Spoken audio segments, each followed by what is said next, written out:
Hello and welcome to another episode of Colton Vita. I'm here with my friend Matt, and today we're going to answer positivity and how does it influence motivation. Matt, what are your thoughts? I think positivity has a huge impact on motivation. A small example from me was when I was 12 years old and I was playing Little League Baseball. My dad took me to a former Major League Baseball player. His name was Mike Brown, and he was giving me some batting lessons and just kind of, all he was doing was laying out positive vibes, saying great job, keep your elbow up a little bit, but everything was positive. And I ended up having the best all-star performance of anyone out there. And it was a direct result of Mike Brown and his influence of positivity that he had on me when I was 12 years old.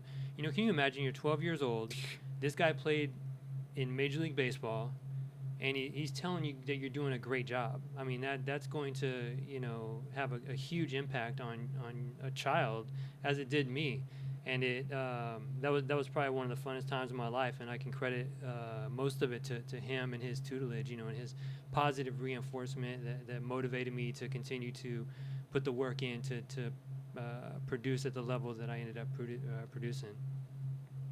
Yeah, I mean, that's a great story. I think it just goes to show that positivity is so much more powerful than negativity. I think, like the stick or the carrot.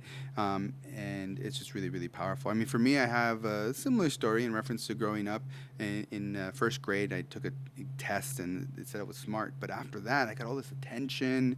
Wait, they And said you were smart? I know, right? They were crazy. But remember, these were like little puzzles. So how much can you put faith on those? But either way, now, I look at it and like I have a special relationship with academia, and there's a place for it, but it's not my forte.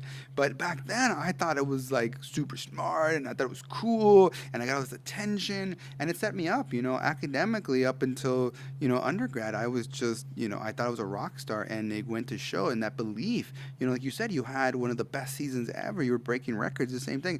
I was a rock star because people said I was supposed to be a rock star, and that goes to show you that how the power of positivity. I will take a second and highlight that just how we are looking for positivity, we can actually give it as well.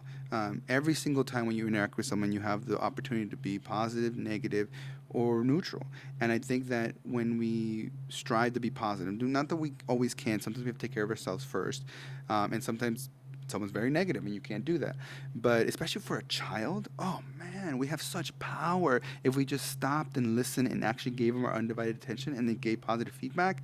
They could move You could mountains. you could change the trajectory of their lives. Exactly, it's so good. But also, a person, you could change someone's day. I've done it, and it's just be authentic and take the time and listen. I think makes a big difference. But in reference to motivation, for me, I think that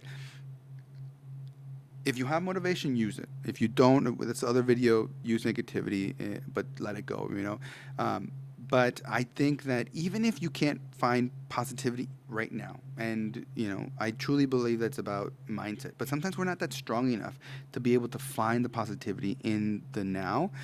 There's no excuse for finding it in the medium term. And that means you want to learn a language, that means start today, 5 minutes every day. You want to do X, that means today you start 5 minutes every day. And once you get to the medium term, you start getting that positive reinforcement. Not only do you say, I'm good enough right now, but I can start right now. And when you do that enough, you start, really cashing in big checks for yourself. And I think that that is even more powerful. I think other people is very powerful, and children look for that. But I think that even if a child can actually have self motivation, that means everyone's going that way.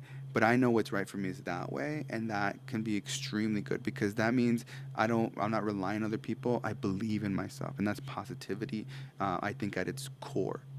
Is there ever an instance where you use both positivity and negativity for motivation in the same for the same goals? And I think it depends on the goal. I think some bigger goals maybe because you change, right? Because imagine you want to get a degree, for example. When you start off, you have different motivations. When you kind of get in the middle, you have different motivations. When you get to the end, it's different motivations.